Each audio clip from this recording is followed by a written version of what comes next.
Carp James Sanders here, and Tom Pierce, how you guys doing? great. How you guys doing? Welcome to the show. Today's guest is Derek Williams from West Virginia. All Carpenter too. Man, Does he pay like this too? I think no pay like so. Just bottom. I should have known from most of his pictures. Oh my gosh, his pictures are just incredible. Carp. And he does YouTube videos too, don't he? No. No? No. No, but he does, which one we'll talk about earlier in the show, he does live, live seminars. He's a guest speaker type. Yeah, for Carpenter Group, West Virginia. Yeah. So, how's your week? Alright. Pretty good. Not too bad. Busy. Start to the week, into the week. Tomorrow's Friday, so. I'm off Friday, but I work Saturday. Yeah. Call. So. I'm sure it comes with territory. Yeah, it does. I mean, what I got, and we're supposed to have some snow here, so. Yeah, I'm sure you'll be out here riding shovel. Oh, no. No? No? You don't do that no more, huh? I do. I don't think it's gonna be worth it. You don't think it's gonna stick, it just melt? No, so. Hopefully we don't even get as much as anything they're thinking. Hopefully they're wrong. How's your week? That's been pretty good, man. Yeah. Jobs are starting to roll in, people are starting to call, starting to get nice people want interior and exterior painting done too. So. Guys, I tell you, Tommy Pearson does a great job painting. So if you guys are here in the Indianapolis area or a little bit of Indiana, I guess, I don't know where your territory is, all that, but. I mean, it just depends as long as it's worth it. I mean, gas prices are pretty high right now, but this guy's good. estimates are always free. What's the name of it? Pearson Painting. Pearson Painting.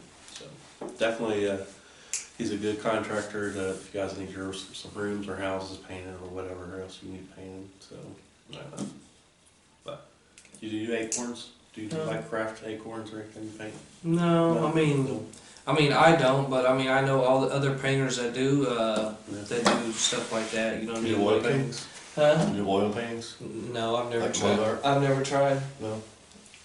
You think I'd be like a Michelangelo? Yeah, like a Michelangelo. Leonardo? No, maybe. I mean, they're all rich, so maybe. Oh, they're dead too. I mean, that's always the end goal, no matter what you do. You know how I know those painters are? No. Probably because you practice them when you're. No. Teenage Mutant Ninja Turtles. Oh, okay. So, but welcome to our show, guys. If you guys got any shout outs to your sponsors, your flavors that you like the most, go ahead and any welcome. Shout out the base shops. I'm gonna give a shout out to. I know it ain't really it is fishing season. It's upon us. It's really it's pretty much here. Within the next 2 weeks, man, probably be really good. They're already pushing for like 70s next weekend. So, but shout out to Hubbard's for letting Todd run the tournament.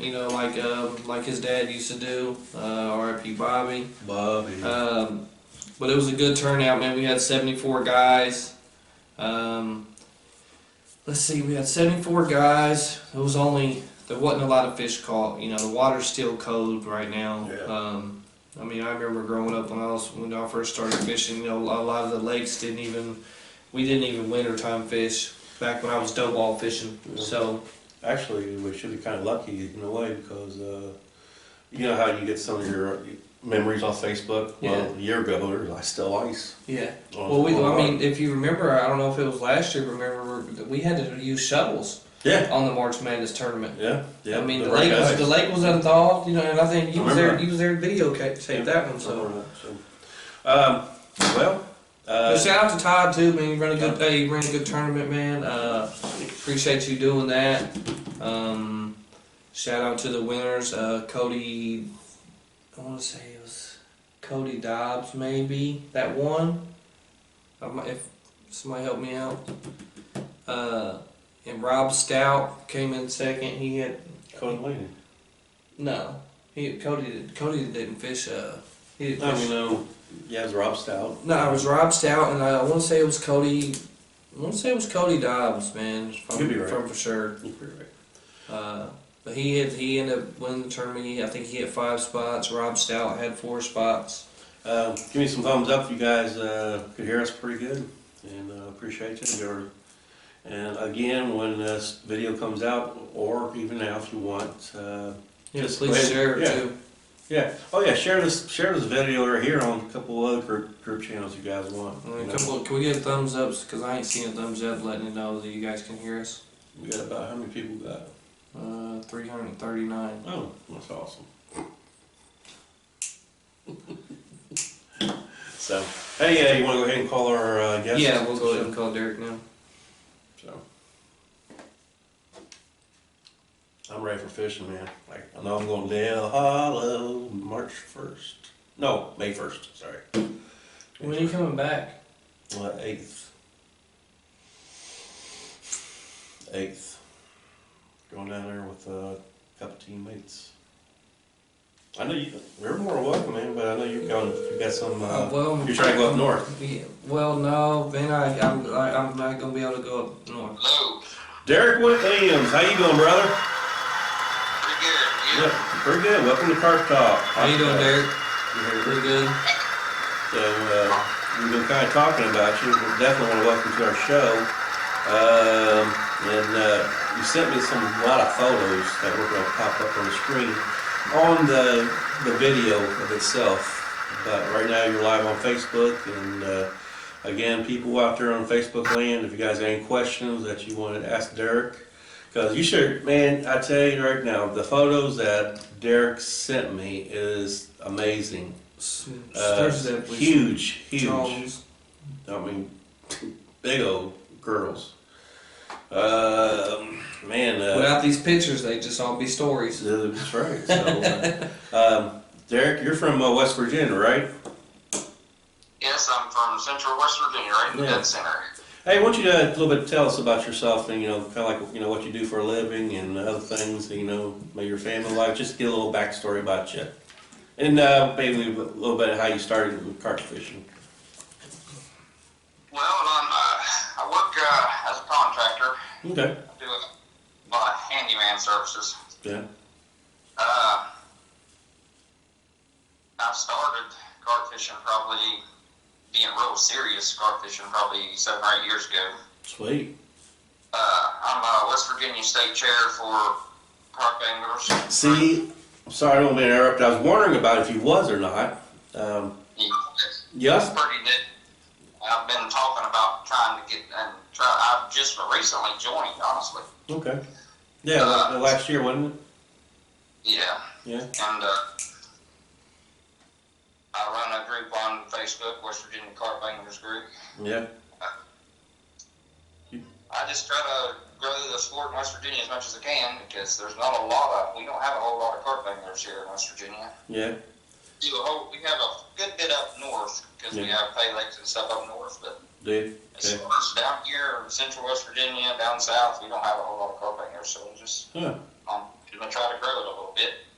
And so basically what you do, I guess for one of the questions, I also had one of the questions for you too, is you do fishing seminars live on Facebook on the West Virginia Carp Anglers Group, am I right?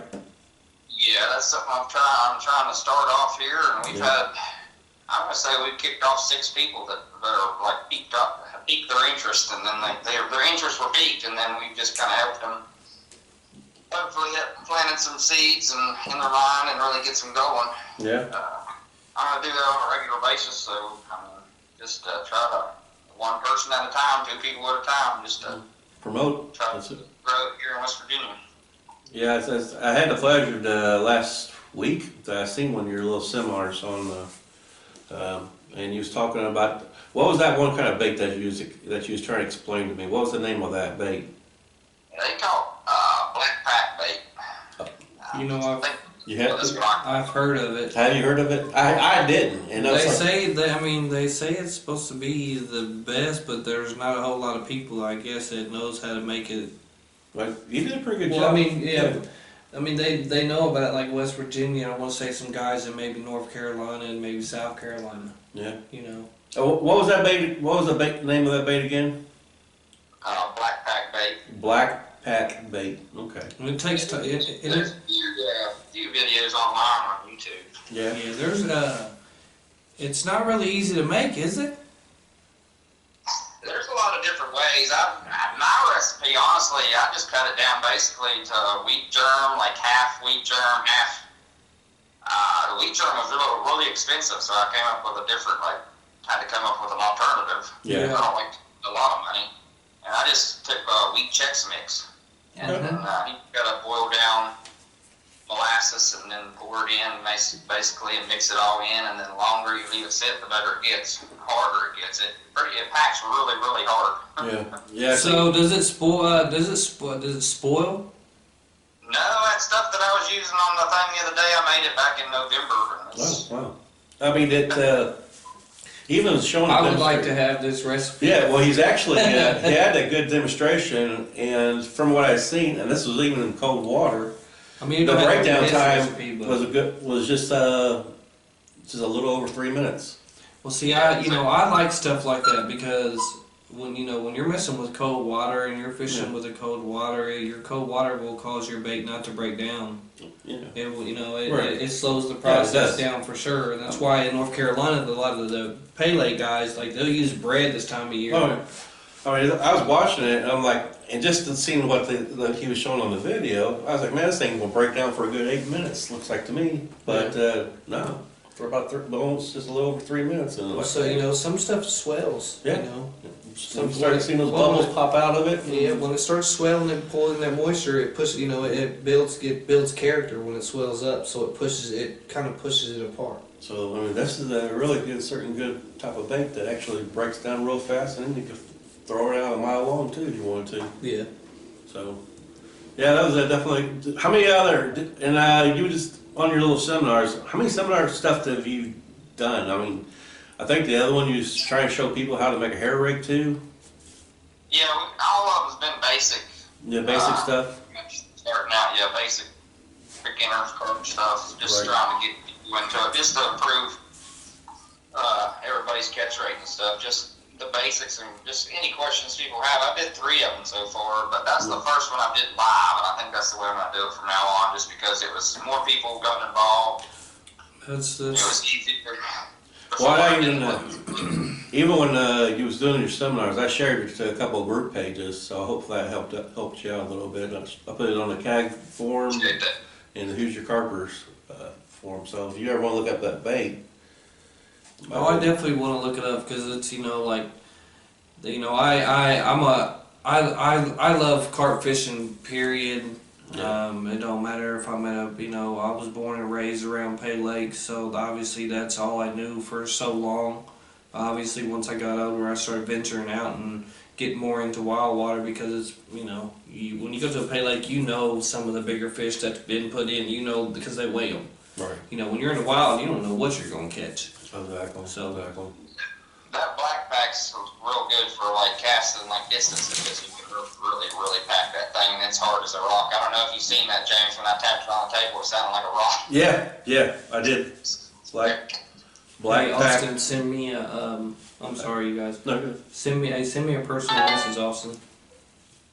Black pack bait. I'm writing that down. I'm looking it up. You got any questions for him? Is there anybody that you would like to give a shout out to?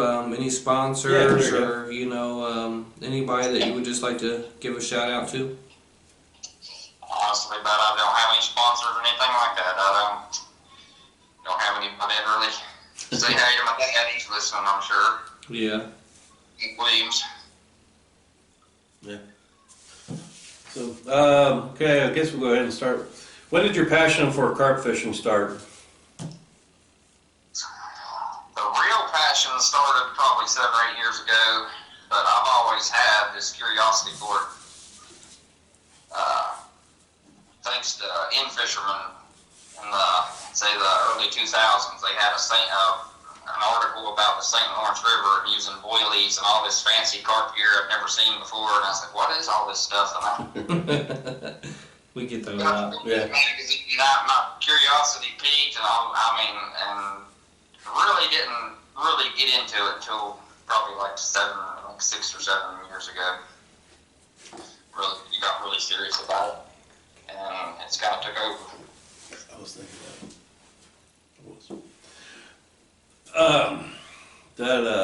so there's another question, and it's not even really cause, that off the list, but you also do social tournaments. Is it tournaments or socials? It's like a 2-day social? Yeah, it's a 2-day social, and it's kind of not fun. We got a bunch of stuff we give away, and then, I guess you could call it just for fun tournament at the end. This year we got 2 little, plaque trophies to give away for the largest fish and the smallest fish. Now, is that from the Carp Anglers Group plaques, or is that something that comes out of your pocket? That's actually donations. Okay, sweet. And what's the name of this social? Say it one more time. What's the name of this social? This is the Summerville Lake Carp Fishing Social, May 7th and 8th. And this is like the 3rd year you're doing this now. This will be the 3rd year. Last year we had about 15. Nice. First year was a little rough because that's when COVID hit. Yeah. Now, is this like an invite? We had I think we had 5 people show up the first year, and then last year was 15. This year I'm expecting a little more. It'll be about 20. Is this an invite only type thing, or is there an entry fee, or? Right now it's just come if you want to come. It hasn't gotten so big that that is too much to handle. Right. I'm just inviting anybody who wants to come, especially people from West Virginia, just anybody that's curious about it. I tell you, people that should be interested in this kind of social, because the photos I'm getting ready to put up on here after the video's done, these carp are huge. What's the biggest carp you caught out of there so far, bud? The social event, the first year there was 2 30s caught, 31 and a 32. Yeah. Last year, the water was a little down still. We had a really dry spring, so the lake wasn't full all the way. Right. It was a little rough. We lost a lot of fish to stumps and stuff because of how low the lake was. It's down in the surface. A lot of debris down further. But this year is a week later, so it'll be full. And then we caught last year, I think the biggest was 29 and a 28, a couple of 28s. 29, big fish. Yeah, you got some beautiful mirrors. Looks like it's coming out of there too. What's the name of this river again? I don't think I have a mirror. I'll send you a picture that come out of Summersville. There's not a lot of mirrors in Oh, they do? Summersville. Okay. So it's Summersville River. Summerville Lake. It's Yeah, the lake. river. Yeah, it's Okay, lake. What am I thinking of the river? Yeah, there's one picture where you're holding a pretty nice sized mirror. That's another mirror right there. So. Yeah, those I think came from, one of them came from a pond and the other one came from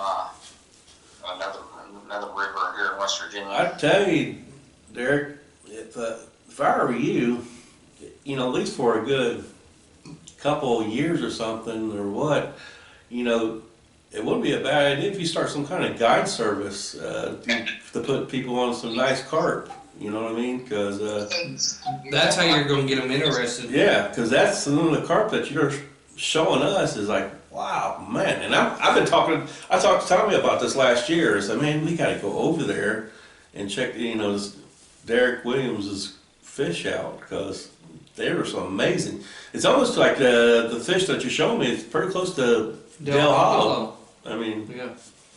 There's some very nice. Very carp. Nice. But yeah, especially if back in your hometown of West Virginia, like you were saying, a lot of people really don't do that. So if you was to offer some type of service to them, Just to where all they got to do is show up, and you. I know carp's going to be anywhere, but there's some holes that you probably got. Well, he can bait them in. Yeah, bait them in, make them look nice. Bait them in, that way when his guys come in, it's all nice and ready for them. They're catching fish, and that's what what you want. Man. I would think about that. So, nice little guide service. But if you also want to do it just for pleasure and fun and just promote carp fishing and get people on some nice that's not a bad idea either. You know, so I mean, Well, he's definitely catching fish like this, my God, like that one right there. That's a dark one. Yeah, there's a picture of a real dark fish. Do you know how big? I mean, obviously you know because you caught it, but how big is that fish? That one's 37. You're talking about the real chocolate one. She's 37 pounds. 37-pounder. Wow. Man, because that was one beautiful carp. Yeah, she was caught in a real dark water. That wasn't Summerville Lake. She was a real dark, a lot of sediment in that water. So. Oh, really? Yeah, because she was definitely dark. And that whole, I guess I want to say the lake that you was at. Do you know what kind of food supplies these carp there got? I mean, What food source? Like snails. Yeah. I'm sorry. A lot of crayfish, crawdads. Crawdad. Gotcha. There's some sort of little snail that I've just discovered this year, and they're real down deep because they drop the lake down crazy deep, crazy far in the wintertime. So I found this weird little snail. I'm not sure what it's called. Yeah. And they're probably eating them. Yeah. I mean, I know going down Dale Hollow. Their mouths. I'm sorry. No. Going down Dale Hollow. The thing that I seen a lot from their food resources is zebra mussels. Zebra mussels, thank you. Yeah, zebra mussels, they're everywhere. But them big carp, though, we don't think about it, but from what I've read, their mouths are pretty strong. They can crush them shells. Yeah, got the with their mouth. So. Yeah, that big chocolate fish, she was in an area of mussel in it. There's a crazy amount of mussel in there. I'm not even sure what kind of mussel. I've never seen them anywhere else but that one water there. Huh. Yeah. It was more down, like you could just tell she didn't have like a normal mouth. Like you could just tell from years of just eating those mussels. Her mouth is wore down. Nice. But again, with that whole guide service, I mean, what, $50 per angler, have it all baited up, and this is just me talking, you can do whatever you want. $50 an angler, I think that's reasonable. I would jump on a heartbeat, I mean, it just depends if they're traveling, but if it's his home state, okay. I would definitely use Facebook to your advantage. Yeah. Just again, he says you don't hardly have that many carp anglers around him. But I mean, maybe he does, and the people that are around him just don't know it yet because they, like he said, once you catch one, it's you're hooked. Oh yeah, you know what I mean? It's not like catching a catfish or a bass. They fight way harder. Yeah, carp. Ugh, wow. Yeah, that's what people think. That's carp. That's what they think. I mean, I feel like it's almost like an ocean fish. How strong they are. You know what I mean? Because, man, when they take off and your reels are screaming, oh my God, I'm so turned on. It's like, that's you go, boy. But anyway, there you go. What do you think makes a good carp angler? Or what have you learned, in the last 7 or 8 years that you've learned what makes a good carp angler? I'd say probably patience. I heard that one from a couple of anglers already. Get everything mastered and figured out right. Patience. That's awesome. There's a lot to it. You wouldn't think there's a lot to it, but there really is a lot to it. There is. Yeah, and us as carp fishermen, we tend to overthink everything that we do anyways. It's like what got me hooked. I still said this before. I started pan fishing. It was great. You do little bobbers and here and there. And then went to bass fishing, throw some lures out. What's that? Trash fish. Oh, trash fishing. Okay, I know what you're talking about. But bass, and basically what gets the bass is they're just territorial. You know what I mean? Yeah. They love that action. They like that, go for that little minnows or whatever. And then you get on the catfish, great. Another great sport fish. But it's not too hard. All you need is a good spot and a piece of meat or something that they like that flavor on it. But when you get to carp fishing, it's like a total different mind setting, and that's because carp is more of it's a spooky fish sometimes, half time. They get spooked so easily. you know, and That's the thing that got me. I've fished in West Virginia. I almost caught, honestly, almost caught almost every fish in West Virginia, and a good trophy size of every fish in West Virginia. Yeah. And the carp Yeah. really stumped me there for a while, and I was like, man, this thing, why can't I catch a decent size? Like you're catching them, but you're not catching the big ones. Yeah, why can't I catch a big one? I know they're out there, and finally when I figured it out, you figure it out. Yeah, you figure out what the bigger ones want, you know. You feed the little guys over here, and you fish for the big guys over here. Yeah, they're good. They're good. It's strange how addictive it is. Oh yeah, definitely. That's it really is. It's me 24/7 thinking about carp. And I'm the same way. My old lady was just telling me this. She said you're a carp this, carp that. You're everything carp. She said she told me one time I was gonna turn into a carp. All right, everyone. Okay, how do you scout out for new swims when you're looking for a big carp? Well, social media helps me a lot. Social media, gotcha.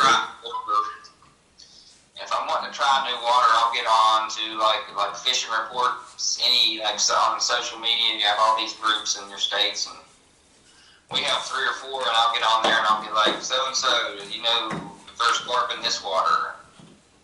And if there's a lot of comments, like if there's 100 comments, yeah, carp everywhere, carp in there. I'm like, okay, it's probably not a good water to. Because there's a bunch of small ones there, right? There's a bunch of small fish there, so I don't want to try somewhere that has a lot unless I just want to have some fun. Yeah. So I look for places that are like 1, 2 answers. They're like, yeah, I think I seen a carp in there once. Hey guys out there on Facebook, if you guys got any questions that you also like to ask Derek that you guys just popped in just all of a sudden. Again, we're doing our podcast Carp Talk. Again, Derek Williams from West Virginia. He's on with us live. He was just talking about carp. And, a real good experienced carp angler. Definitely check him out. Hey Derek, I definitely would like. It don't have to be your recipe, but I definitely would like to have a black pack bait recipe. I know there's a couple online, you know what I'm saying, but it's different going online and seeing somebody make it and then somebody actually send you a recipe, you know what I mean? Yeah, send you a recipe, I don't care. I mean, it don't have to be yours, you know what I mean? You don't have to put, all your secrets in there, I know. Yeah, you do. Yeah, you gotta put all your secrets in them.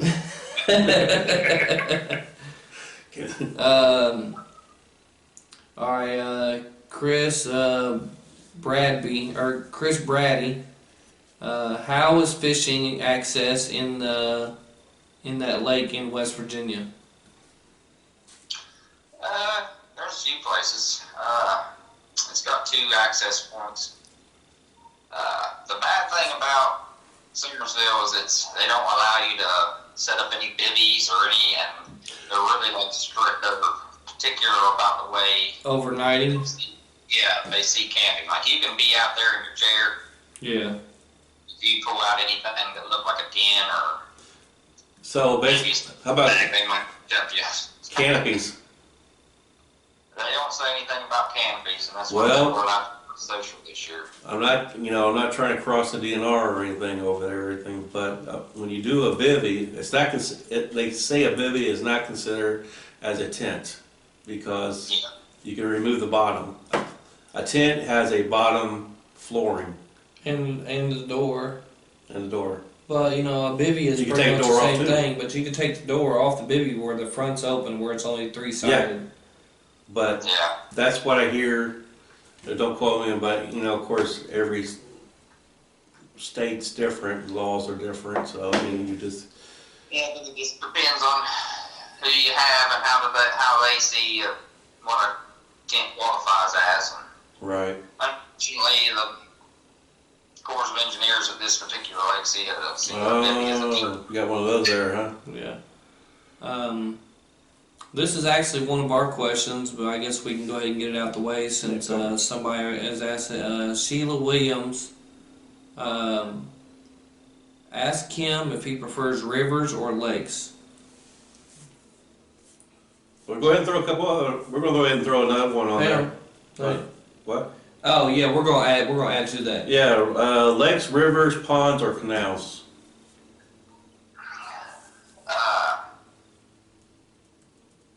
I think I like lakes. Lakes are my favorite for size, and that's what I usually go for. Okay. Yeah, bigger fish, obviously. It could be different elsewhere, but it seems that West Virginia, our rivers are a lot of fast current.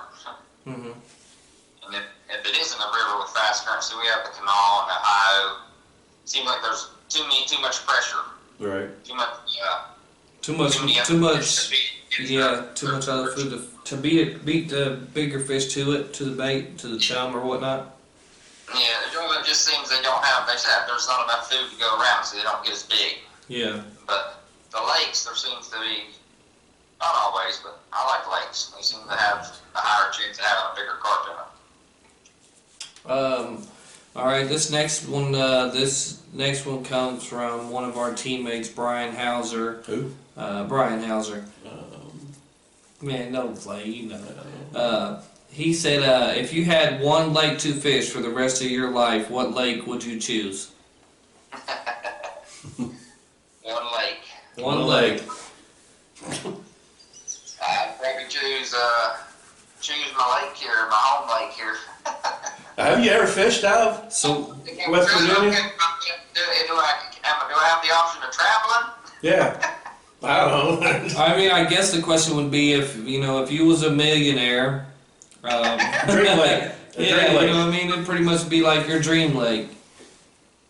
I'm not going to say the lake out loud, but I know everybody says Del Hollow. Yeah. But Idaho, and I'm sure you guys know what I'm talking about. Idaho has some lakes that I would really die to fish. Idaho? Yeah, that's what I was about to say. Idaho? Never, I mean, I'm sure there's carp everywhere. Yeah, that's what I'm not going to bust the secret out. Yeah. All right, we'll go. I would probably, there's a couple places. No, go ahead and Google Idaho lakes real quick. I would probably pick a couple different lakes if I could, man. Michigan Lake. Lake Michigan. Lake Michigan would be Lake one. Erie. Lake Michigan for me would be probably my top. I'm just going to say my top three, and then we'll get a top three from you guys. One he don't want to say, so maybe we can get a 2 or 3 out of him. Okay. But me as Michigan, Del Hollow, obviously, you know what I mean, just because there's monster carp in there, and then up by New York, man, by Baldwinsville, where they have the tournament at. There's some big fish in there. I mean, from people, a lot of YouTubers and people out there, they could almost basically said that Del Hollow could be the #1 carp lake in the United States. I mean, they're probably, it may be, but if they keep letting people bow fish, you know what I'm saying, and if they're not eating them, and it's a waste, man. It is a waste. Don't get me wrong, don't let me be out there and me see a bow fisherman cross in front of me. Sorry. Oh, I didn't mean to hit you with the 5-ounce sinker. Sorry, you're in my casting area. You already did your confession. So. Well, I did. It's okay. I'll sign that plea bargain because I know I'm guilty. Oops. Does he fish? Does he fish with? Todd Bright said, "Does he fish with potatoes in Idaho?" Do you use Idaho potatoes? Potatoes. Yeah. All right, Chris Brady. He says, "Has he ever fished the Young Lake in Pennsylvania?" No, I haven't, but I've been eyeballing it, bud. He said no, he has. I mean, you heard him. He said he's been eyeballing it though. So they got some nice fish in there, or is it a bigger lake or? It's a pretty good size. It's more like a really long reservoir is what it seems like it is. Yeah. I mean, you're only like. If you ever got a lake I'm thinking of, he's talking about the same one. Piece of it's in West Virginia. Runs through a piece of Maryland and a piece of comes from the main flow of it comes from West Virginia. It's all in that little area there where Maryland and Pennsylvania and West Virginia meet there. Well, he just said another thing too. He said he's got 4 over 40. I would like to see them pictures of them 40s. Maybe you can inbox me. Maybe we can talk and maybe get you on the podcast one of these times or something. That he's only 6.5 hours from us. Derek is. Yeah. So I mean. Chris, yeah. Is he giving up secrets? Is he giving up secrets? Is that where he got them 4 over 40? I don't know. I mean, he said he's asking if you ever fished there, and he said he's got 4 over 40. So that could be the lake he's talking about, but it may not be. Wink, wink. You know what I mean? All right. There's a question for you. He said pictures on the way. Pictures on the way. Giggity. And what we'll do, man, for the people that's going to be watching this later on YouTube, maybe if Chris don't care, we'll share some of his pictures that he's sharing with us right now too. Yeah. And like I said, man, send me them pictures and we'll get to talk. Maybe get you on the podcast sometime. So, there you go. Do you flavor your bait? And if so, what is your go-to flavor? Hang on, let me put my phone on record. I think if I had to pick a flavor, it'd be R&W's Red Peach. Red Peach, that's a good one. And that's Wait wild. You said if you think, does that mean you do it or you don't do it? Oh yeah, I misunderstand the question. Oh yeah. You can flavor my baits and. Okay. Is that your to-go bait? Now let me ask you a question. The same in that you said what you said, red peach. Yeah, yep. Now when you say red peach, now do you just flavor your actual bait, or do you actually put some on like your pop up or your boilie or whatever you may use? Yeah, I soak my bait, my actual bait in my pickup in the flavoring too, and then I'll put some on my pack bait and my chum. Yeah, like your ball or whatever. Like once you I kind of do the same thing. Once I put my hair up on my ball or whatever, I'll squirt some in that area. Yeah. On top of my little pickup too. Where'd you learn that one from? Man, honestly, man, really, if I had to say, it probably had to be 2 people, man. It's going to be Justin Keaton and Gilbert Huxley. I knew you were going to say Gilbert. I learned a lot from Gilbert. And they really in a few sessions. Mm-hmm. You know what I mean? Like he's very good at what he does. He's been doing it for a long time. Yeah. And just some of his techniques, man, and even like. Have you heard of Derek, Gilbert Huxley? Derek? Yeah, I've heard of him. Yeah. Yeah, he's sponsored by World Classic Baits. He's been with World Classic Baits for a long time. Yeah, a bunch of times. So. Yeah. But, what did you have a question for him, or did you already said it? No. Let me see. Because you saw my red peach. Yeah. I asked him. I was just asking him if he flavors his pack bait, or does he just flavor his pickups? That way, obviously they're gonna come to the pack. Right. But when you don't have so much flavor in your pack bait, it makes it easier for them to find your pickup for the sweetness that they're kind of looking for too. Hey guys, out there on Facebook, if you guys don't mind, maybe if you want to share this video to a couple of group pages, maybe get a bigger audience if you like, and maybe get more questions and more of the audience wants to say. Okay, you got a question for him now? Or?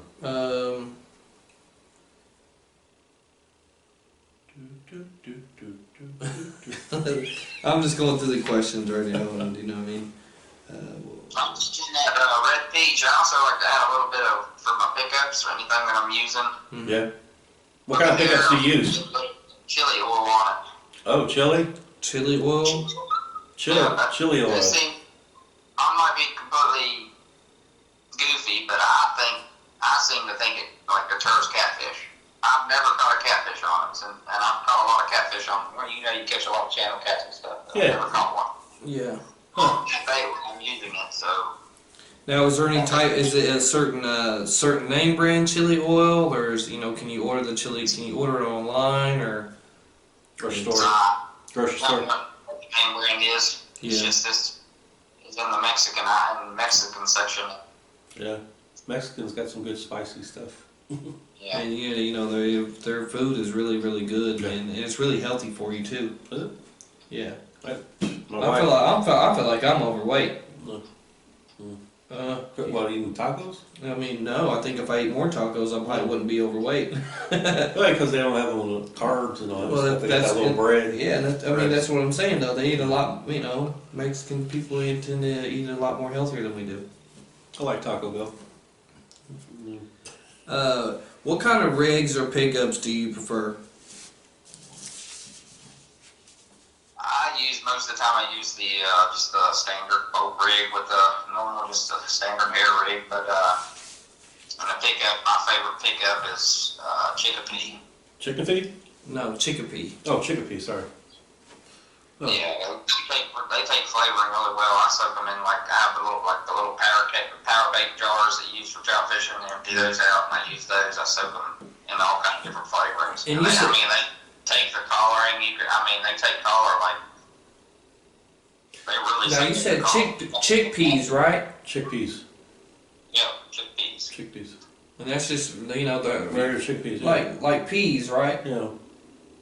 Yeah. Yeah. Yeah, my wife puts that in the salad a lot. So do they get real soggy? No, they cut. It's only kind of like a. Now you just play around. There's a lot of cans like I buy them out of the can. Yeah. There's a few cans that are just trash. Yeah. But the Great Value brand seems to be perfect actually for nesting. And then once you soak them in flavor, they toughen up a little bit too. Yeah, that's what I was about to ask. Because like I said, I obviously I pay lake fish a lot too, and that's one thing is pickups. We always want the right texture of a pickup. We don't want it to be too soft or too spongy, or really too hard. I like mine to be really just right there in the middle. That way, if they do turn, that hook's gonna get them. Yeah. Do you ever mess with tiger nuts? I've never used a tiger nut. Chufa. It's called chufa. It's imagine being a lot like a garbanzo bean. Yeah. It's very very hard and difficult, Brian. Yeah. It really is, man. It's so hard to deal with James on a week-to-week basis, but you know what? Somebody has to do it. Besides Tia, he said, Tommy, how do you deal with him every week? Well, anyway. You're lucky this is a family. Yeah, this is a family show. Family show. Anyway, okay. What would you say? Okay. Oh, there we go. Let's go. What would you say is your favorite memory or a special moment in carp fishing? I actually can say my favorite memory. I was trying to think, but what comes to mind is last spring. Yeah.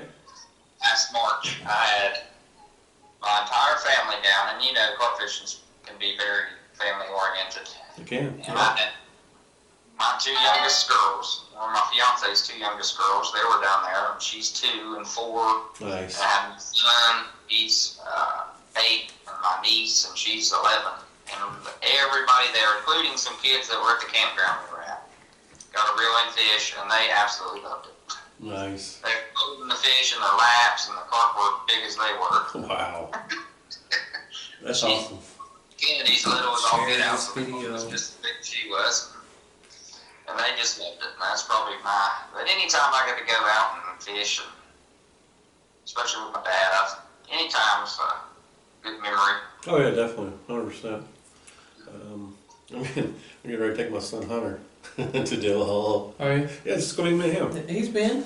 Yeah, What am I saying? So he's been there. He's been there a couple times. times. Yeah. He went the first time me and he went down there together, didn't he? Or was that just Tia? That was Tia. That's the other little one. No. You're in trouble. You know she's watching. Let me see. Who do you look up as a mid-tour Oh, good one. for advice on carp fishing? And you don't have that many carp fishermen around your area, so that's gonna be maybe.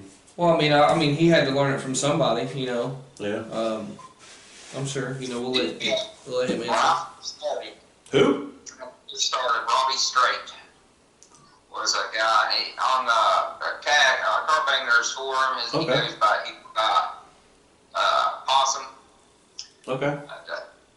That's who I've always asked. He just recently passed away last year, so. Oh, right. Him. Yeah. He was a carp fisherman, and he knew his stuff. That's who I'd always ask. Nice. Yeah. We had last year, and we had a lot of good carp anglers that passed away. A lot. Yeah. Past the year, especially there's a couple of good ones here from Indy that we lost. Dale Anderson, and Big Daddy Carpster, that's what we call him. Who else? There's just a couple. I mean, I can't think of their names right off the top of my head at the moment, but Another question, like when you go, like say you go to your swim, and just say you haven't chummed it for a while or whatnot, what would you do to that swim to bring the carp in, to attract them into, you know, obviously where you're casting? Well, first thing, as soon as I get there, I'd probably make up some bait and get it out there before I started doing anything, really. Yeah. Chumming. One of the questions, do you have sponsors for your social tournament yet? Yes, we do have two people that were gracious enough to donate some stuff to us. Yeah. Crowline Baits, they did it last year, and they're going to do it again this year. Keith?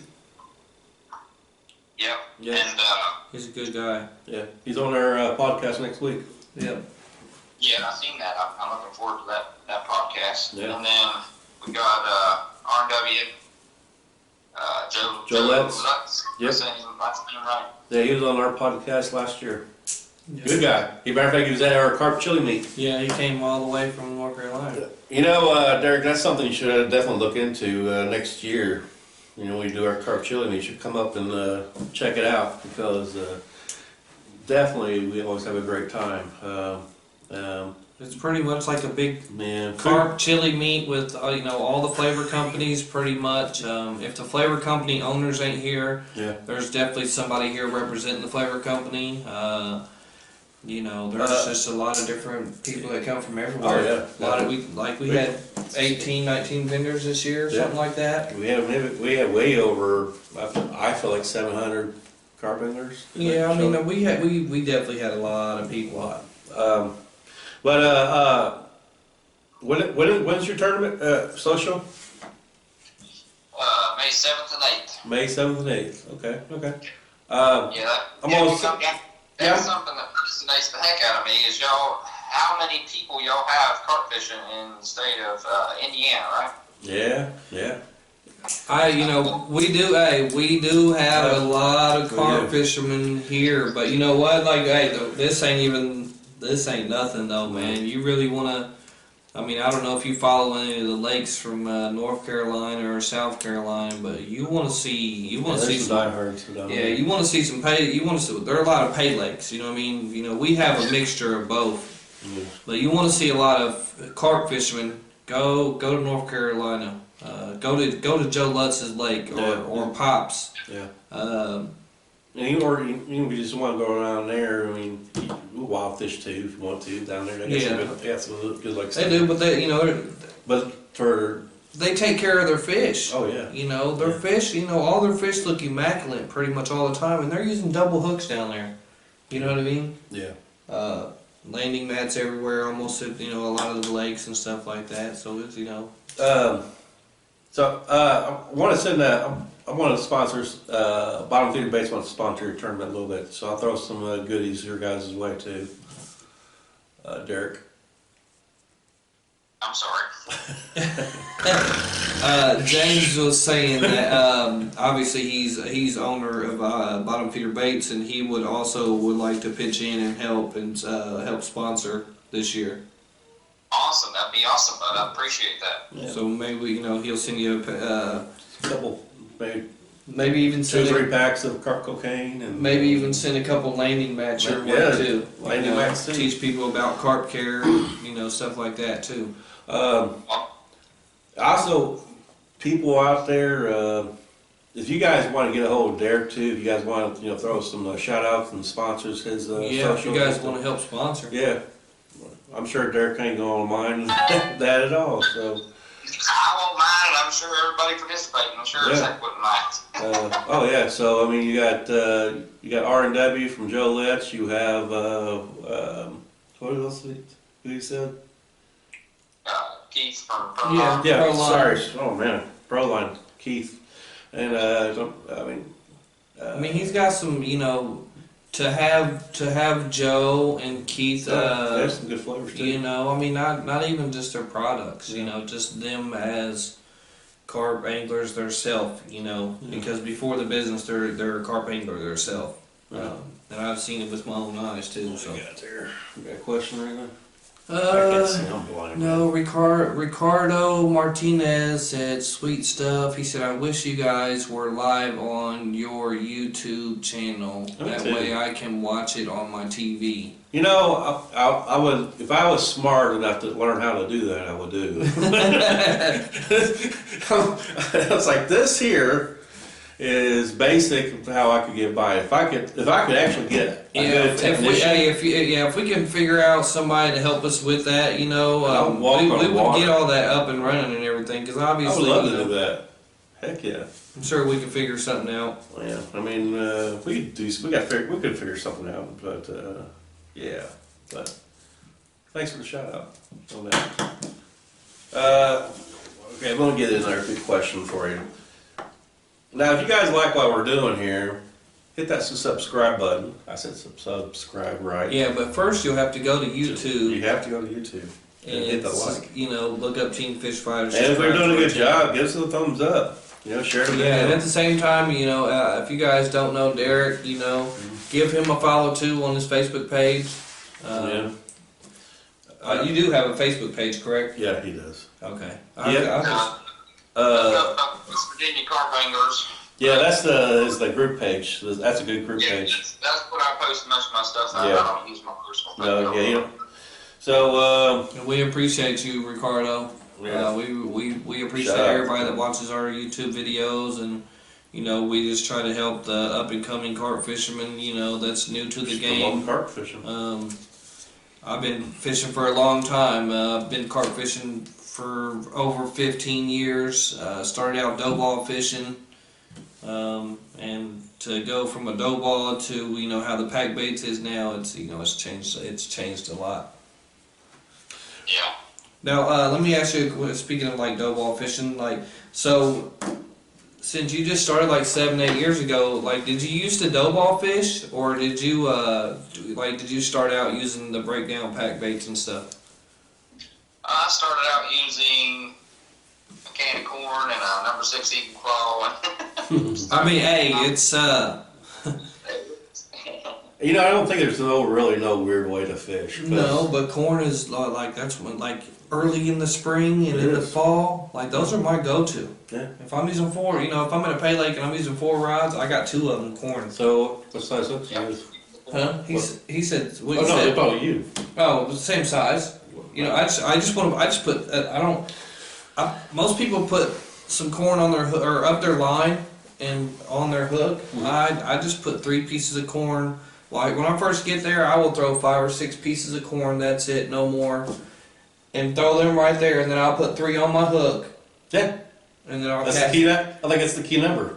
Is it? Yeah, 3 4. Well, 3 pieces of corn. Well, then some lucky. of these guys I see, they're throwing. They go buy them big cans of corn, and they got a 5-gallon bucket over here, and they're just throwing spoonful after spoonful. You're just feeding it. You're just feeding them now. I mean, you gotta think though. You're talking about pay laking. You're in the wild, you throw a little bit of corn in, it's going down in front of the next guy. Yeah. You know, and unless you're in like a pocket somewhere. Look, I got a question for you. What was the first, when you first got into carp fishing, what was you using for bait? The first time that you thought? 9 times out of 10, it was either not banana. It was not banana, but it was pumpkin. Pumpkin? I was using pumpkin Flavoring, right? Pumpkin flavoring. No. Pumpkin stuff. No, pumpkin cake mix. Oh, okay.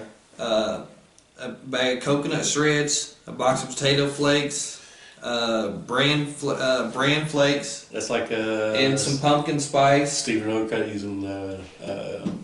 That's what we would do. We would make dough balls, you know, and you'd want it stiff enough to where if that carp picks it up, he's gonna suck that. You know, as soon as he picks it up, it's gonna move your line. You know what I was using? I was using a number 2 hook with a cut up hot dog, and it worked. It does work. A lot of people say they've caught a lot of carp off a hot dog. That's why it did. Lake Monster has a hot dog flavor. Yeah, we got a hot dog flavor, man. But hey, it works. But blueberry was really my favorite. Like if people know me from like back in the days from carp fishing, like I was always using. Back then we used a lot of real fruits. Like if I was making a blueberry ball, I was stopping. I was getting pie filling. I was getting a can of blueberry pie filling, and that would be my wettener. Okay. In with the and then I'd get some muffin mix that had these little pink and these little blue things in it, and and then so eventually when we learned how to make breakdown baits, like when that came about, once I started, I started. What was breakdown time when you think it was at that time? 2 minutes. 2 minutes. Cake mix stuff. Well, we didn't. Once we started doing that, we ventured away from putting so much cake mix in there because the cake mix is sticky and it would keep it together. Yeah. So we kind of did away with the cake mixes and stuff like that. We would only what would you use to break it down? I wouldn't. No, you didn't. No, I would just use.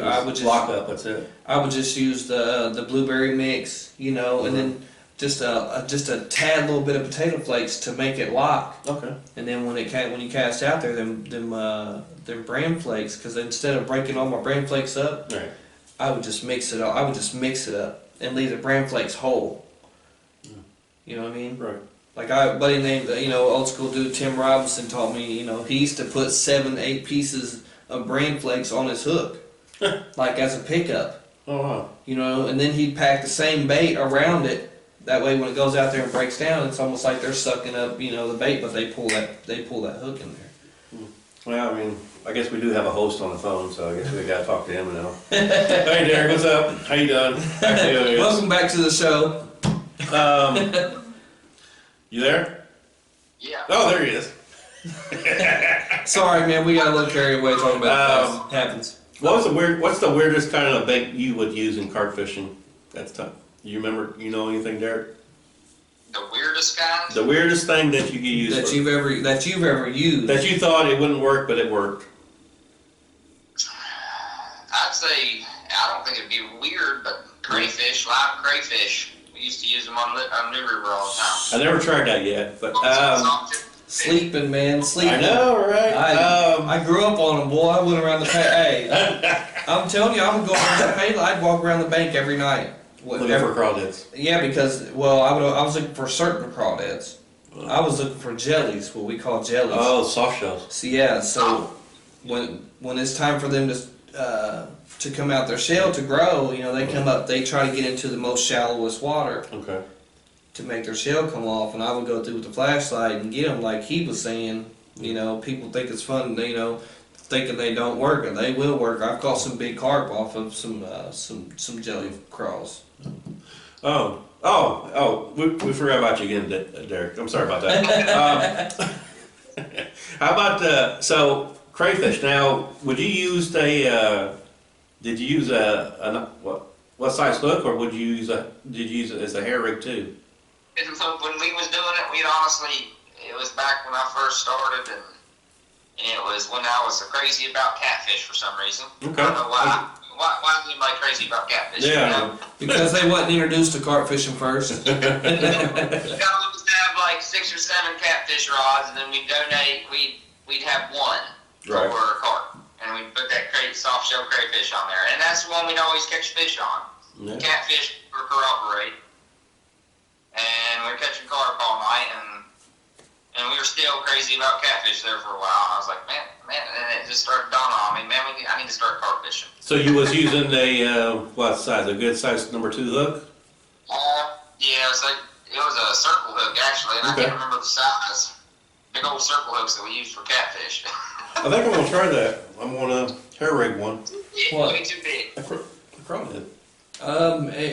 It might be kind of Well, hard. because Well, if you got that weight. You got your method feeder. I mean, you don't even need a method feeder. Well, it just depends on you. I mean, you would need a method feeder, but you don't need bait around that method feeder. No, but it just depends on if you're using hard crawls or soft crawls. Because if you're using hard crawls, you can definitely put that hard crawl on a hair rig. You know. Because it won't break through. Yeah. So what I always did when I'm fishing with them, I like.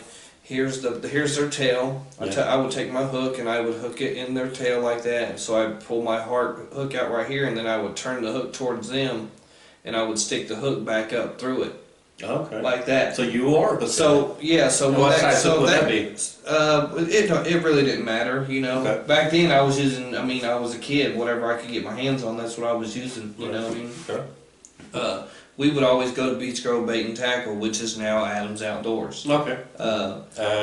Yeah. So if you're crawled at, this is the head and this is the tail, and that crawled and it's laying there like that. That hook would be coming up through the top of it like that. Yeah. So when they suck it in, and sometimes they'll suck some. If you've seen carp in videos, they'll suck whatever. Yeah, they'll suck it up. And they'll try to spit it back out. And when they do, that's when the hook gets. That's why the hair rig is so popular. Yeah. Because it got that suction motion. Yeah. Oh, hey, what's up, Derek? Again. So, is that how you do it? With the whole hook? A rubber band would work pretty good. A rubber band? Around the crawfish. Wow. Just put the hook in the rubber band.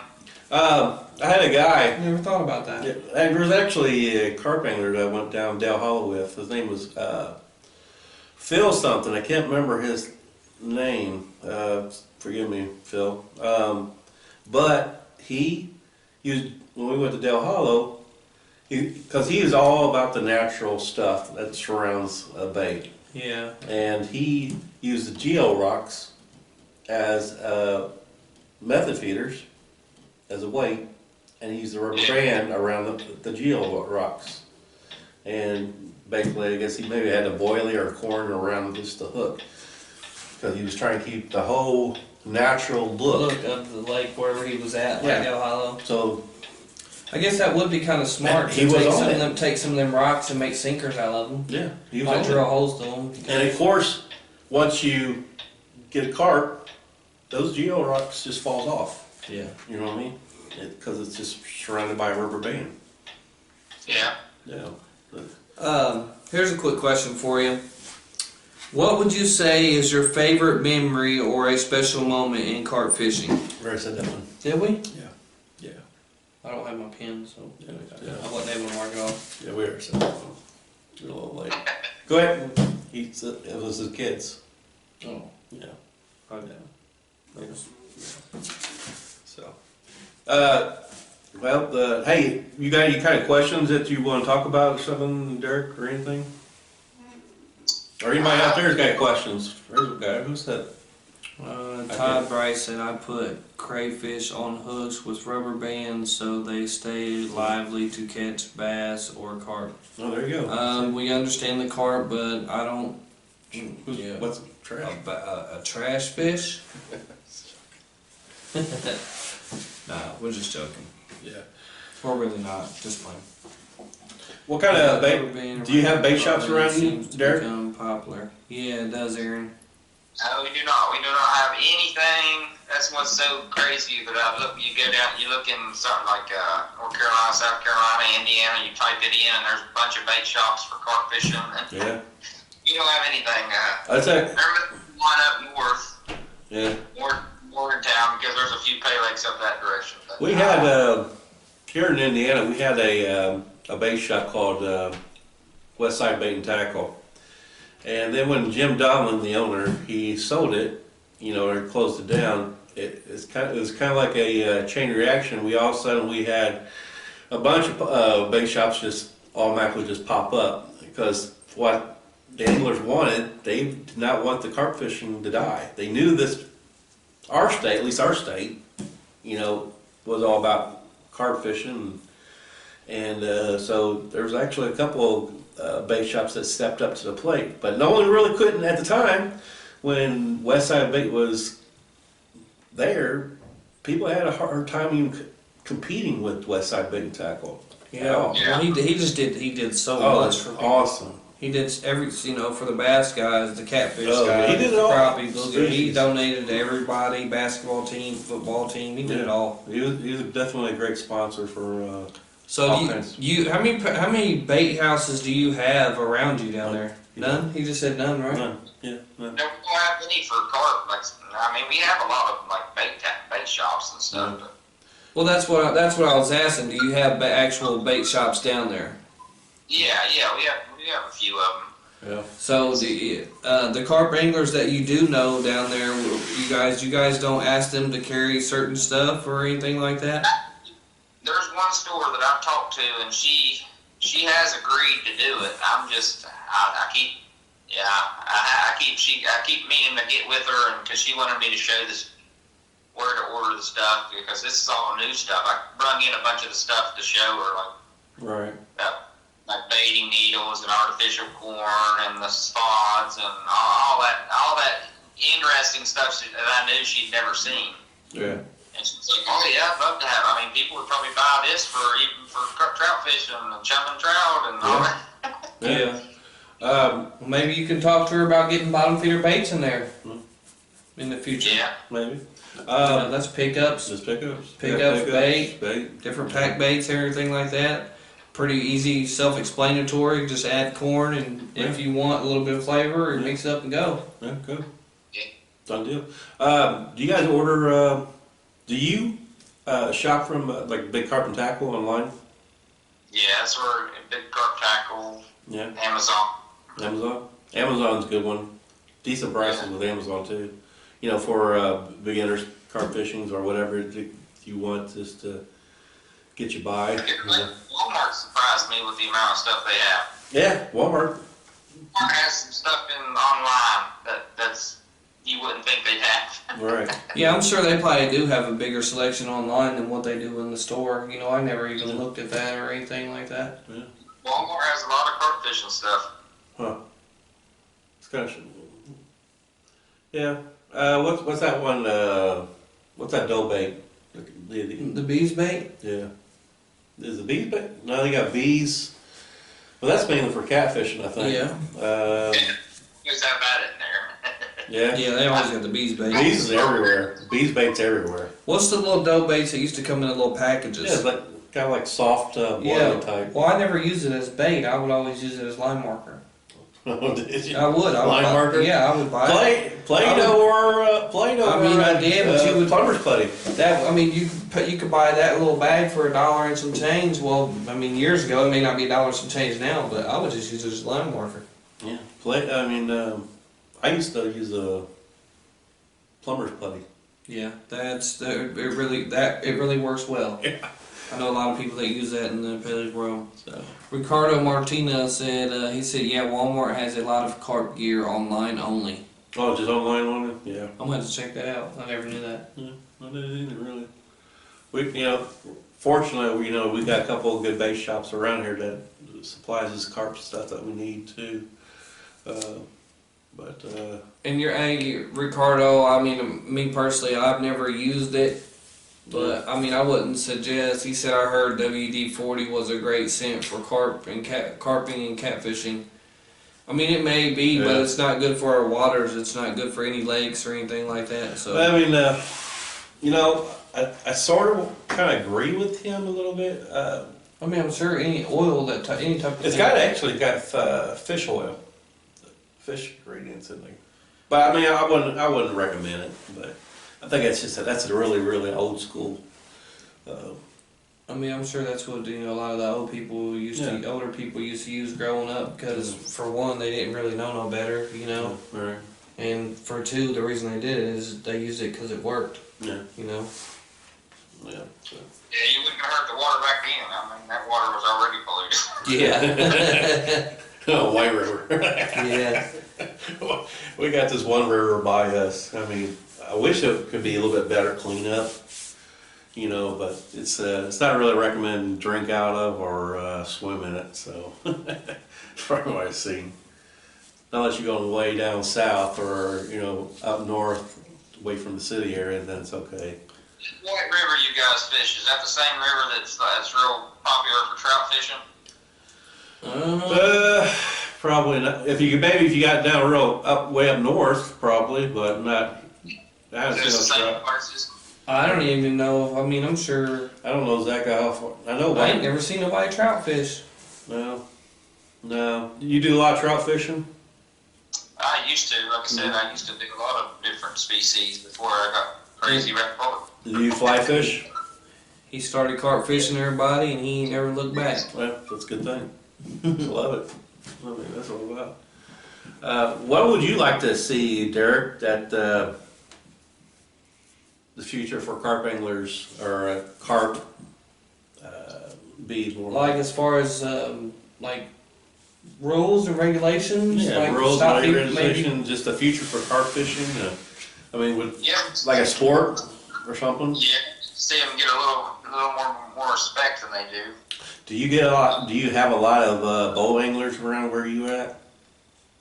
Fortunately, our lakes are kind of hard for bow fishermen because Okay. they're deep. It's deep, real steep banks. Yeah. Yeah, we do have a West Virginia Bow Association, so.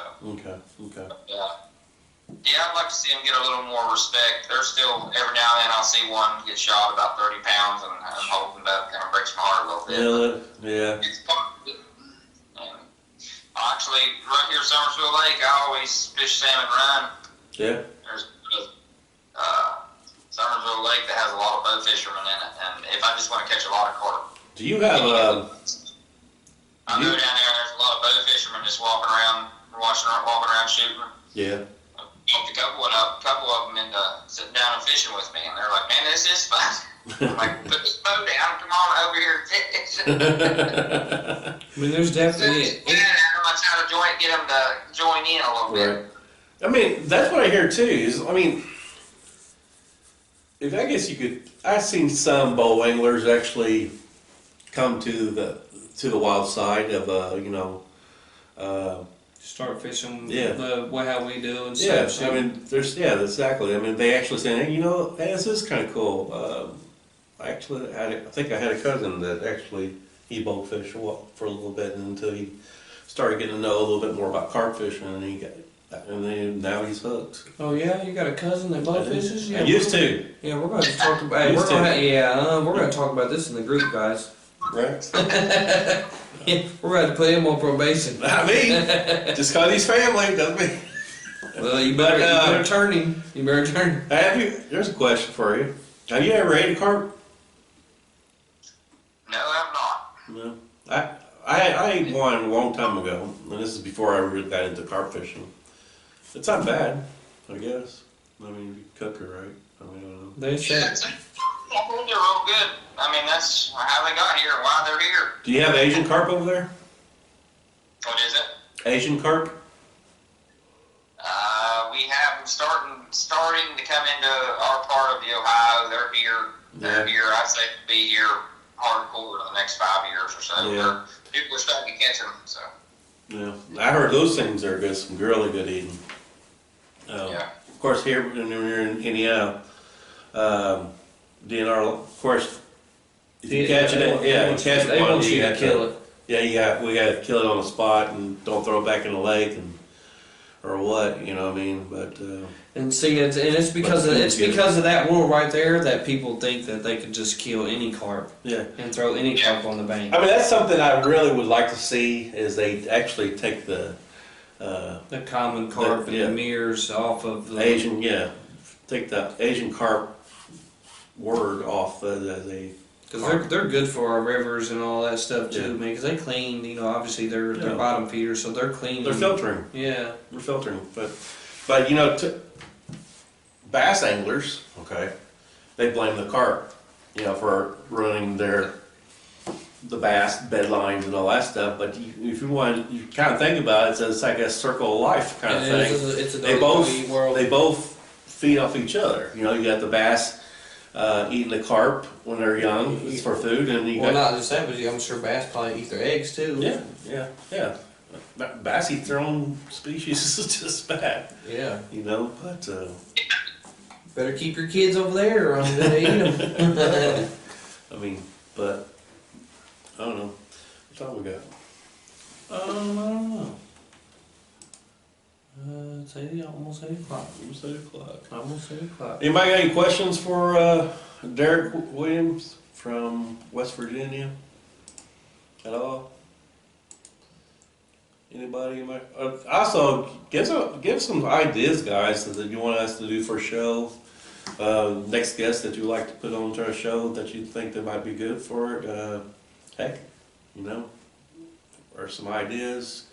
You keep on liking this whole carp talk. Yeah, we'd like you to contact Chris. Chris that was just talking to you. Chris Brady, I think is his last name. Yeah, he said he's gonna send me some pictures and everything like that, so we try to get him on.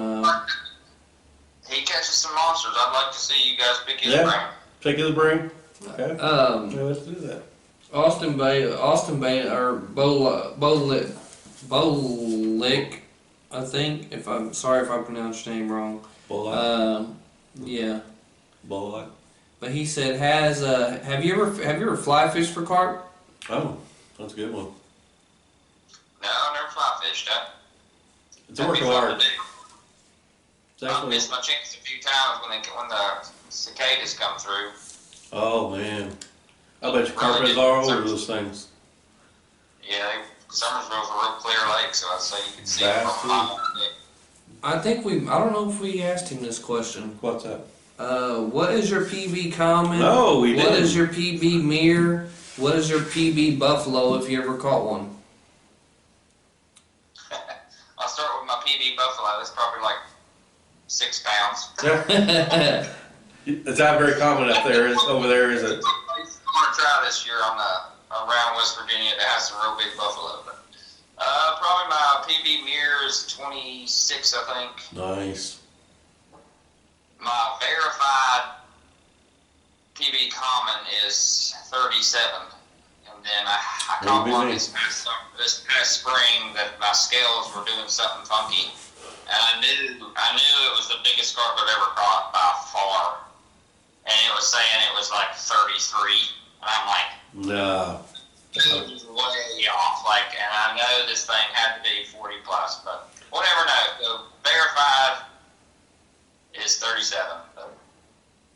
I don't know. This next question, maybe this could be for. Well, I mean, obviously it could be for Derek and everybody that's watching too, because this is a very, very good question.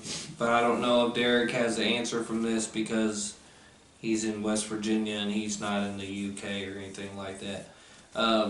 Why is it such a difference in size in European fish versus American carp size? Oh, Is that a question? That is a good question. That's a good question, and that's something that we probably should ask, like Ian Sorrell. Yeah. What was some of the other guys that we've had on the show? Who else? Kyle Jeffrey. Yeah. Maybe he would know. Colin Peters. Yeah, Colin Peters. He definitely would have known. Yeah. Rest in peace. Genetics goes into that. They breed that genetics. Yeah, I think it's got to do with the breeding thing, really. I mean, they do because they got their own fishery thing going on. Yeah, well, they do. That's like when it's really crazy. You know, when you start out carp fishing over there as a kid, like you you know, you start out fishing for baby carp. Yeah. Like, you don't even get to, you know, go fishing and try to catch a 20 the first time. You know, you got to work your way up to the steps, and I want to say the certain lakes that hold the bigger fish too that they raise. The genetics, they have the food. I mean, they constantly keep. I think it's got to do a lot with the food resources. Yeah, that's what people were saying. Ricardo Martinez said, I think it's more from. He said, I think it's more from the quality of water. Man, we need to get this on the computer. We need a technician. That's all we need. But anyway,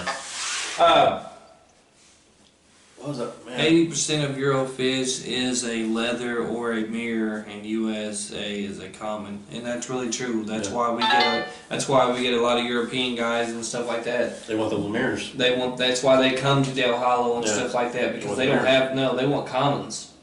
You know, you're right. They want commons because they have leathers over there. Leathers only have a couple scales here and maybe a couple there, maybe one there too. Right. Man, jeez, I had a question. What the heck? Man. Talking about all these big carp. Man, what the heck? Austin Baylock said, or I'm just gonna say Austin. Okay. Because they treat carp like we treat bass, and this is so true. This is probably one of the best comments I've probably seen. It says, because they treat carp like we treat bass, they are a prize fish today. The people in UK, they are able to get bigger because of no bow fishermen and cleaner waters for them specifically. I believe that. I believe it too. You know what I mean? But you know, what's it really going to take for, you know, the USA? I mean, what's crazy is we have a USA carp fishing team. Yeah. We do. That goes over there and competes against, you know, them guys over there too. And if I'm not mistaken, I don't know if it's still going to happen. Yeah, up in Baldwin. Yeah, but the U.S. World's Open and stuff like that for carp fishing is going to be in New York. I want to First time in the United States. Yeah, it's going to be the first time it's been in the United States, and it's going to be held up in New York. So hopefully, when they come down, they have this tournament and all the coverage that hopefully they get from that. Hopefully, it will help change things. Yes. Yes. I hope it helps change the way that people look at carp, and you know, it could be a sport fish. There's money to be made off of the, you know, what they consider a trash fish or whatever it may be. You know what I mean? Hey, real quick, guys. Why don't you guys throw out some of your numbers of personal best? Yeah, show us some of your PBs. And you know. I mean, that's just. I know you're gonna have a hard time showing pit photos, but no, they can post pictures. Can you? Post all your PBs in the comments, and we'll go through the comments later and get them and maybe add them into this video. Yeah, I try. Like towards the end, just put like a quick slide of all the pictures that people have sent to us and stuff like that. Yeah. Yeah. Pictures of where, you know, of your fish, and let us know where you cut where they came from too. And yeah. Oh, that 4512. They're already popping up. You got any more questions for Derek? Man, what up, Derek? You got any questions for us, Derek? I'm sick of being a host all the time. Probably something if I wasn't on the spot. I'm not good at that. We'll give you 5 minutes. You're fine, man. We'll give you 5 minutes. I know when I first started, you know, I was camera shy and everything, man. Now I just try to be. I just be myself. I remember that you was talking about the Pay Lake stands. Yeah, I was so nervous. Oh, I there's a good. Do you? I was stuttering and everything. Derek, what kind of setup do you have? You got a European setup? Like tripod, or you got stands, or? I have a straight out of West Virginia Ingenuity. My stand is what used to be a table saw for a tile cutter.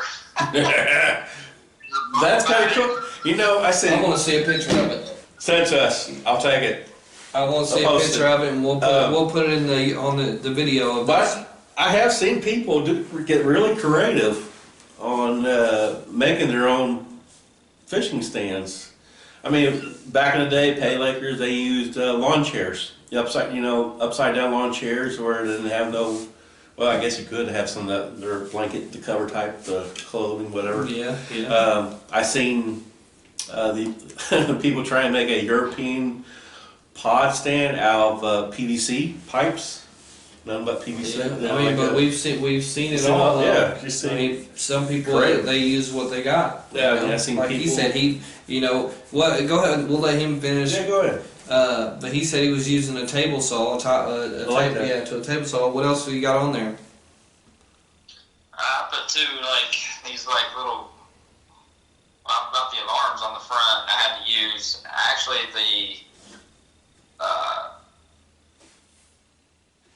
there's these little things for your. I can't even think of what they're called. I've got it rigged up and it works. Well, that's all we need to know about his setup. It's rigged up and it works. We're gonna get a picture. If you can send us a picture. Yeah, we'll get a picture. He'll post it up and let you guys see. And like I said, man, maybe one of these years, I ain't gonna be able to come this year unless you have a tournament, another social later in the summer or something like that. But I'll be on my way to Alabama when. You're in Alabama? Yeah. For what? Just vacation. Oh, you and your lady? Yep. Okay, sweet. That's good. Yeah, you guys need some of that time, you know. Yeah. So, and I was supposed to be going to New York and then go there, or I was supposed to go to Alabama and then go to New York. But overruled. They switched the times this year. They instead of having it from the 18th or the 19th to the 22nd, they moved it they moved it back a couple weeks. So Alabama, New York, there's other things that come into play too. But What do you? Sorry. No, you're fine. Derek, what do you prefer the most? Do you like to fish nights or days? I like daytime. It just depends on the time of year. Just depends on the time of year. Summertime, when it gets hot. Yeah, one night. It's hot. Nighttime, obviously, and then springtime. I like early spring. I like the days, midday. Yeah. Evening. Do you ever use a night crawler or anything for carp fishing? No, I've never used a night crawler for carp fishing. I had a buddy.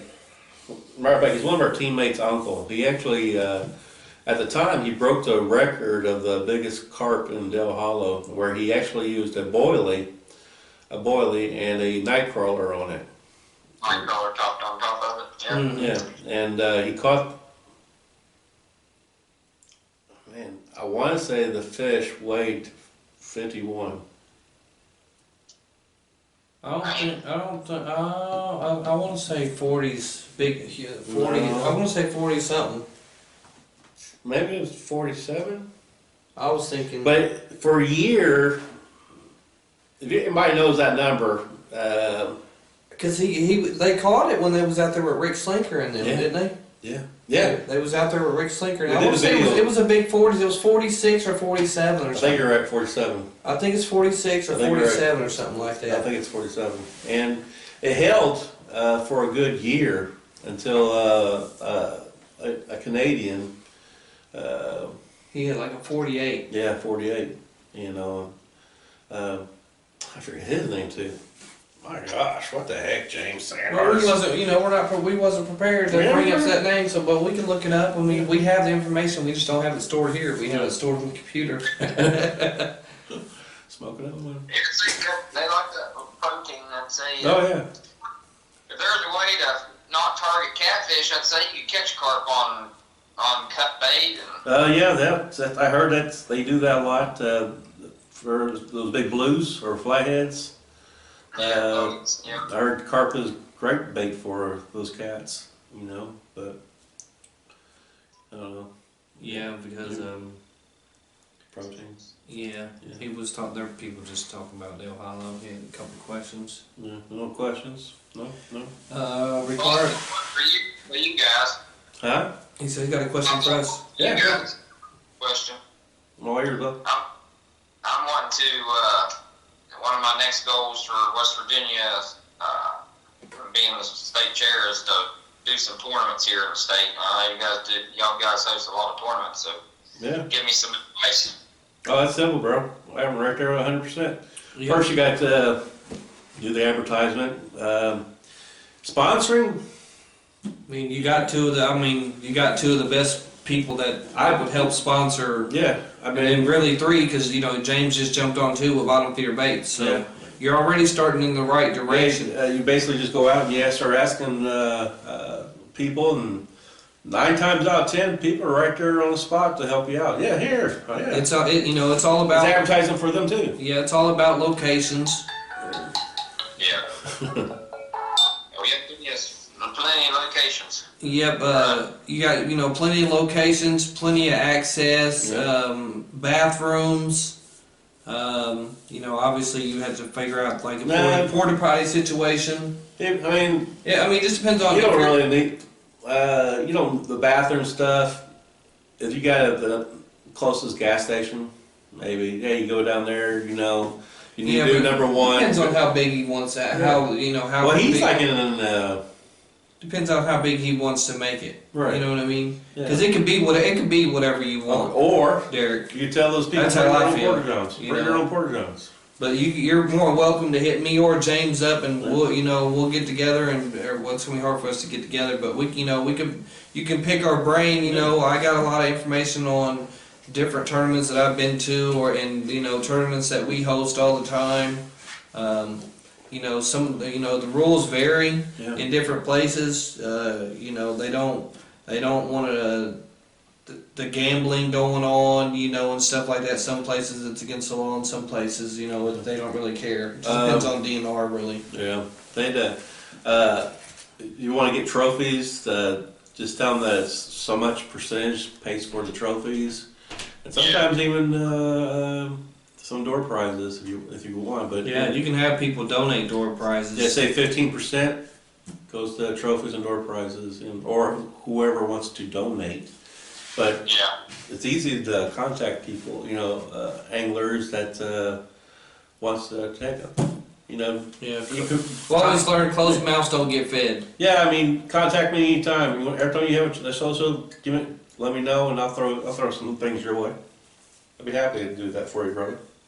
Yeah, like I said, I also thought we may try to get you a couple landing mats too mats, that you can give away to maybe a carp angler that's coming and fishing your tournament, but also don't have, or you're fishing your social but don't have a landing mat.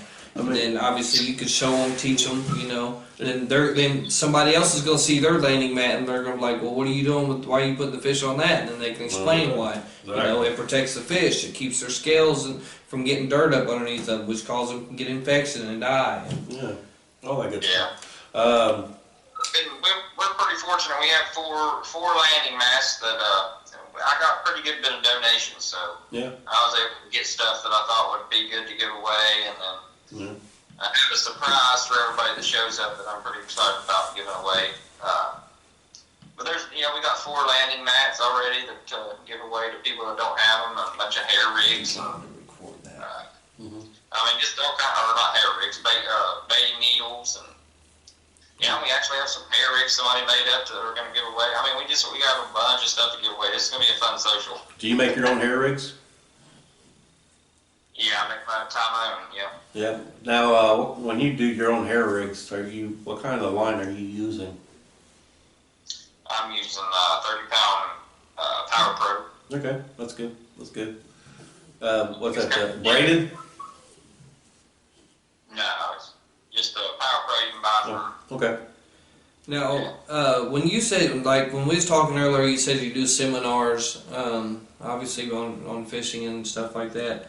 Now, when you do your seminars, do you do them live on your phone, or do you record them and then? Yeah, we're doing them live online right now on the group, West Virginia Carp Anglers, and then it just posts afterwards. I just let it post up there, so it's on there. Okay. So we can watch it afterwards. Nice. So. Yeah. Well, man, I'm about out of questions, brother. Yeah. Anybody else got any questions out there, real quick? You got 10 seconds. 1, 2. They can type fast enough. Well, here's one. What's your craziest experience while carp fishing, Derek? Oh. Mine was an alligator. No. Craziest experience. Oh man, that's a tough one. Oh, this gets pretty crazy over there, so you can't choose your own? Stop it. I'm here all day. Okay. You can't think of anything really crazy happening. No? No. Well, that's a good thing. No crazy experiences. I had one. I'll tell you one of my crazy experiences, and then if you can think one there, that's fine. One of my crazy experiences was I was bringing in a carp, and I had my old school Shimano 3500s bait runner, and when they were bringing it in, I don't know exactly what happened, but my handle just snaps. So I got this huge carp on my line, and I can't reel it in because my handle snapped. So what I had to do was go to my other rod and unscrew it with one hand while I got the carp fighting the carp with the other hand, and grab that and unloosen both of it, and then I slipped that handle back into the reel, and then I brought it in. It's like it took me a good 5 minutes just to go through all that process just to start reeling it in. Just to catch a 1 pound fish. Yeah. No, how big was it though? Was it decent? Where was you at? Do you remember? I think it was right here. It was at Indianapolis Canal, and it was weighed about 65 pounds. Yeah. Well, it was huge. It was a 65-pound rock bass. No, it was huge. It was a huge fish. I was like, but no.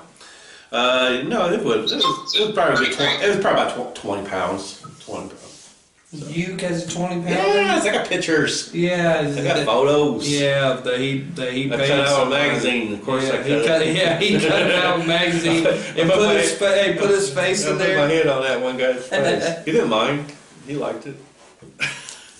Well, Derek, we're getting towards the end of our show, man. We really appreciate having you on our show. It was a really good pleasure. I mean, guys out there, give him a follow for sure. I swear, the fish that, especially this social, if you guys are around West Virginia area at the time or at this event, or if you want to just go there and check this event out, you guys won't be disappointed. Just the carp that we're seeing off these photos, which we'll show you here soon off of our YouTube channel, they're just amazing. Huge. I mean, Derek, real quick, out of a year, how many 30s do you think you could catch out of a year? We usually catch like maybe 3. Okay. 2 or 3. That's still good. But you gotta understand, like you said, there's not a whole lot of people down there carp fishing where he's at. So, for as many people that, he didn't put a number on it, but it sounds like there's not a whole lot. So that's, that's good. We got a good resource here. I'm in golden era of carp fishing here. This social, if I remember right, with the social, you pre-bait, don't you? Yeah, well, I pre-bait for it. Yeah, and it's a 2-day event. Yeah. So what do? You start like 8 o'clock in the morning to something, and stop and come back and do it again. We can actually fish all night long. Okay. Yeah, you can fish all night long. The only thing you can have a canopy up. You can't have any tents. Okay. No tents of any kind. We tried biddies last year, and they really frowned upon them. They actually told us to take them down immediately. And you ain't moving in here. But it's just location. It's right across the cove from a campground. So people were looking over and being like, "Why can't we camp over there?" And Gotcha. Yeah. We can stay all night. We can have a canopy up. You can sleep in your chair. Bring you a sleeping bag. So this event, is that how you present the trophy? Is it just for the biggest fish of all? Yeah, this is the first year I did this. It's going to be for the largest fish, the biggest fish caught in the event, and then the smallest fish. Oh, smallest. That's Hey, cool. you know what you could do? just for future reference, instead of making it just like just big fish, you can make it like big six. Yeah. Like your top biggest 6 fish total weight. Yeah, that's how we do it here in Indiana, like over White River tournaments. I think we did. I think we do like sometimes your top 3 biggest fish, and then top 3 poundage, total weight. And then But there's different ways there's you can different do it, ways. man. And you be creative and have fun with it. You know what I mean? That's what fishing's I definitely all got a about. lot of ideas, man. You want to hit me up personally? Yeah. On just because I've fished a lot of different style of tournaments, Right. Pay Lake and Wild, so. All right, I'm done. But hey, Derek, you done? Yeah. I'm done. You done? Yep. Derek, you done? You done, Derek? Are you done, Derek? I'm sure he don't need to talk carp fishing a whole lot, so I I'm sure would. he, I would. I'd do it all day long. Well, that's something, and that's what I'm, he probably don't get a whole lot of carp fish talking, you know what I mean? Because there's not a whole lot of people down there that carp fish for him. I mean, my wife, she's like, can you that's all I do. James, can you just stop talking about carp? Are you making those videos again, Are you James? growing a tail? No. I think you're growing a tail. I was like, still on the phone talking? Are you still on the phone? Like, no, sweetie. Are you guys done yet? Are you guys When's done? my time? When's my time? But Derek, we appreciate you, man. It was good talking to you. It was, really. I really enjoyed this conversation. I definitely, you're on my bucket list that I want to go down there and check out. Yeah, it's going to get better every year. Yeah. Well, hopefully you put on another one later, like I said, later on in the summer. I'm not even just talking about social. I'm just talking about just going down there. Yeah, going down there fishing, period. Yeah. Just go down there. That's good. I'm pre-bait. Let's go. Heck yeah. That's what I'm talking about. We'll have to make a trip out of that. Yeah, that's what I'm trying to tell you. Like we at year. least make a weekend out of it or something. It's like 6.5 hours. You know what we should do? No. What? We should make a video shoot out of it. Exactly. That's exactly. We may not get everybody on the team to go, but obviously, me and you're gonna go. Yeah, So if me and you go, and we get Ricky and Dewan or somebody, or go. I mean, we got a bunch of guys on the team, but I know, everybody's not always available. So How far? Troy? Troy, yeah, Troy. He's pretty close to that area. Yeah, he's you're by PA, right? No, he's not. I'm considered West Virginia, dead center. Yeah, he's in dead center. Oh, he's dead center. Yeah, it'd be further for Troy. Yeah. But I'm sure we can figure out something though. We can make a video shoot out of it, but we can bring it up at our meeting Yeah. on the 19th. So. Hey, Derek, I really do appreciate you coming to our show. Thanks for your time. Just talk about Carp Talk. All right, our next. Keep up the good work. Yeah, exactly. Keep it up. I like that live video stuff. What you're doing is amazing.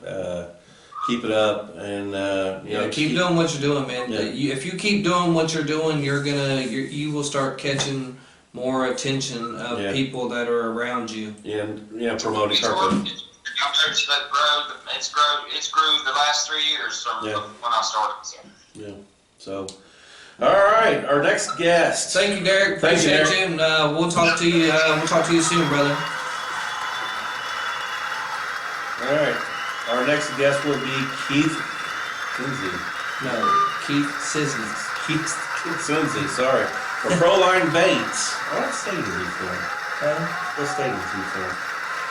And I want to say maybe, don't quote me on this, maybe North Carolina, South Carolina, somewhere in there. Yeah. Somewhere That's around, what I'm thinking too. in that area. So he's going to be our next Thursday guest around 6:30 p.m. Always support your local bait shops. All of them, man. Yeah. And our Indie Bait and Tackle, we have them. There might be some other ones around, but the main ones that everybody uses around the Indianapolis area is Naptown Bait and Tackle, and definitely can't forget about Adams Outdoors. Those two places, they don't only do carp fishing. They have stuff for bass. They got stuff for bluegill. They got your minnows, all that. If you want to need some trout stuff, I'm sure they carry all that. I mean, anything fishing, they carry it. Indie Bait and Tackle's getting they're getting a little bit better now. Yeah, they're starting to carry more stuff. Don't they got a lot of feeder baits in there, don't they? Yeah. Yeah. So. And Always practice good carp care. We can't preach that enough. Landing mats, cradles. Old nets wouldn't hurt. Old baby changing mats. You know, if you got gravel right here, pick them up, lay them over here in the grass. If and for your online carp needs. James's favorite place, one of my favorite places. Big Carb Tackle. Big Carp Tackle. Yeah. Shout out to David and them. Yeah, they definitely got a great online store for all your carp needs. And last but not least, the most important thing on this whole list. Thing ever. I mean, before you eat, if you say, "Hey," talking to my wife says, "I don't think I'm a subscriber to Team Fish Fighters." Yeah. So grab your lady's phone, subscribe to our YouTube channel. Even the kids, grab the kids and have the kids subscribe too. Always talking about taking a kid fishing, but for sure, man, make sure you subscribe to our YouTube channel. Don't forget to hit the like button. Anglers, get into people's phones and subscribe to our YouTube channel. Oh, you're a member now. Congratulations. But you guys, once you get subscribed to our channel and you guys hit the like button, then you can hit the little bell button down at the bottom too that will notify you every time that we post a new video or every time that we go live. I would like to see the subscriber go a little bit more higher. It's just gonna take time and dedication. We keep coming every Thursday and talking to people and having the right people on our show. Everything will grow and go from there. You know what I mean? Oh yeah. But again, guys, if you guys got good ideas for us to what to do, we're all in together. And maybe who you guys would like to see us do an interview with after next week, after Keith Sidney with Proline Baits. We might do like I want to give him a shout out too. Yeah, Proline Baits. I mean, obviously he's going to be on the show, man, but he's heading. If you ask me, he's headed in the right direction. Don't get me wrong. He may not be on. He is a carp fisherman. He may not be on the front line of getting carp stuff in certain places, but he's definitely he's got his product. He's got his product going into the right places. So he's already got his foot in the door. Yeah. So hopefully, eventually, the carp flavors and stuff like that will eventually follow, and eventually, hopefully, we'll start opening up people's eyes on what possibly carp could be. It's kind of cool. Yeah. Well, no, there's at the end of the day, when it comes down to it, it's people. It's going to be about money. Yeah. You know what I mean? Carp can bring in a lot of revenue. But some especially European equipment, some of the stuff that Europeans buy, carp fishing products. I mean, it's pretty. The money's up there that gets a good sized bass boat. You know what I mean? All the money you put into it, thousands and thousands of dollars. Yeah, because you got to think, you could you can have less money in all your carp gear because a bass boat's going to cost you $20 grand, $16,000, $18,000, somewhere in there. Sometimes even more than that. Yeah. So. All right, man. Hey, I appreciate you guys coming into our show, just watching. Please share this live. Help us out. Share it, like it. Don't forget to tune in next week, man. We got a good one coming up next week. Good one. So appreciate everybody, and we'll see you later. Later, guys. Bye. Tight lines.